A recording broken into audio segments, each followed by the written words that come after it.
My name is Pat Ashworth and I'm Director of Advisor Plus Learning Solutions, a disability confident leader organisation.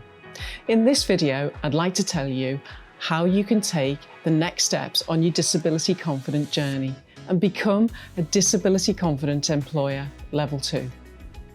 We hope you've already learned more about disability and challenged the attitudes, behaviours and culture within your organisation and are reaping the benefits of being a more inclusive employer.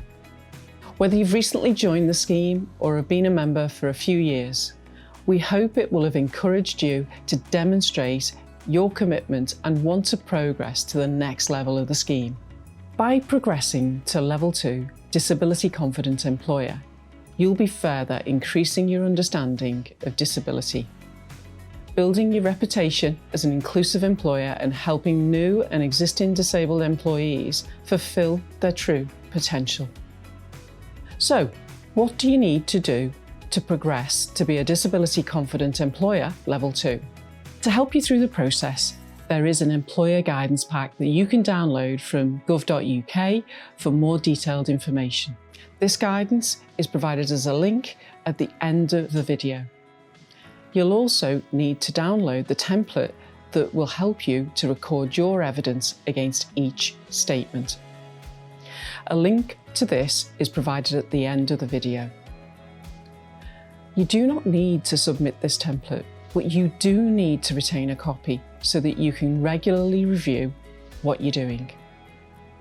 You'll also need to come back to this if you're progressing to level 3 or at the end of your 3-year membership to renew that registration.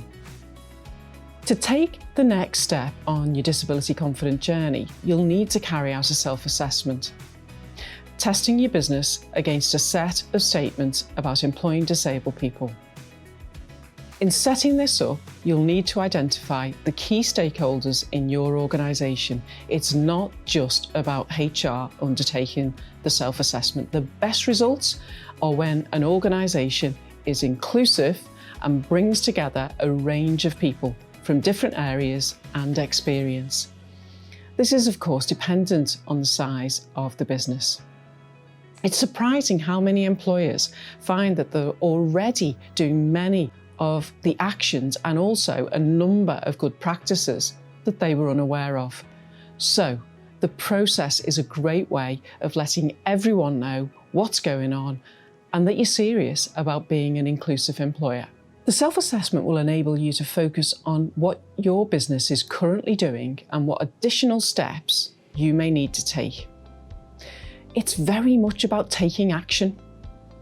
The self-assessment is based around 2 key themes: getting the right people for your business, addressing 7 areas which focus on the attraction and recruitment of disabled people, and keeping and developing your people, addressing 6 areas which cover retention and progression of disabled people in the workforce. For each of the 2 themes, you'll need to agree to take all of the actions set out in the statements and at least 1 action from the activity list. This should not be treated as a tick box exercise. The bullet points in each item should be seen as prompts to the type of real actions you should be undertaking commensurate with the size of your business.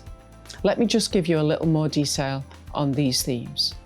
For theme 1, getting the right people for your business.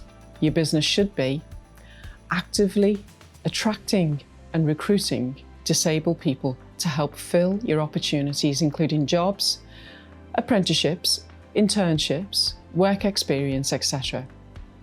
Providing a fully inclusive and accessible recruitment process, offering an interview to disabled people that meet the minimum criteria for the job, being flexible when assessing people so disabled job applicants have the best opportunity to demonstrate that they can do the job, proactively offering and making reasonable adjustments as required, encouraging your suppliers and partner firms to become disability confident, ensuring your employees have sufficient disability equality awareness training.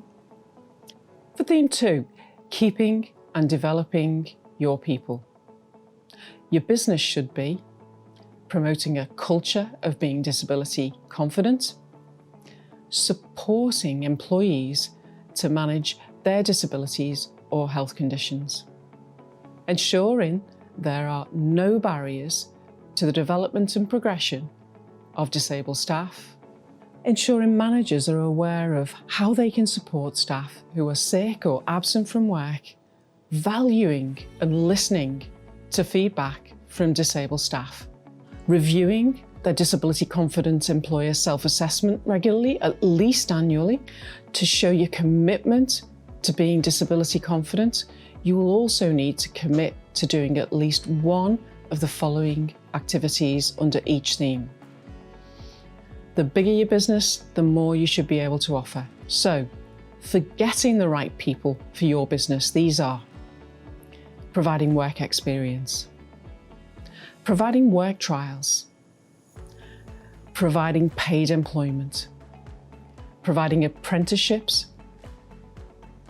providing a traineeship, providing paid internships or supported internships, advertising job vacancies or other opportunities aimed at disabled people, engaging with Job Centre Plus or DWP providers such as work and health programme providers, providing an environment that's inclusive and accessible for staff, clients and customers, offering other innovative and effective approaches to encourage disabled people to apply for opportunities and supporting them when they do.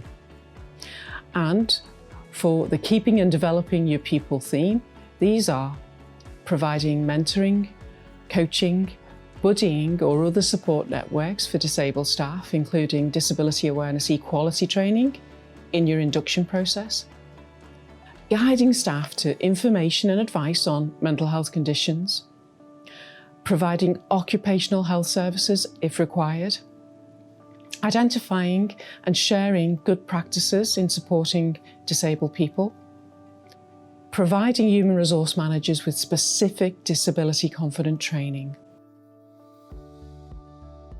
When your business has completed the self-assessment and evidence template, you will need to complete a form on gov.uk, like you did when you first joined the scheme.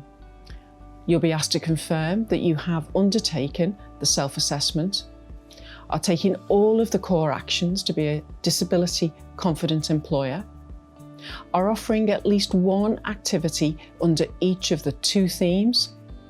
You will also need your disability confident reference number, which starts with DCS00, to complete the form.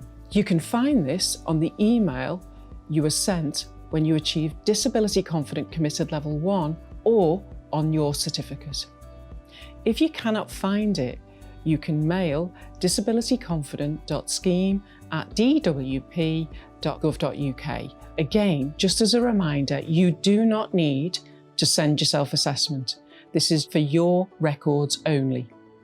When you've completed the form, you'll be sent a confirmation email, a new certificate in recognition of your achievement, a Disability Confident Employer Level 2 badge that you can use on your business stationery and communications for 3 years, and information on taking the next step to become a disability confident leader.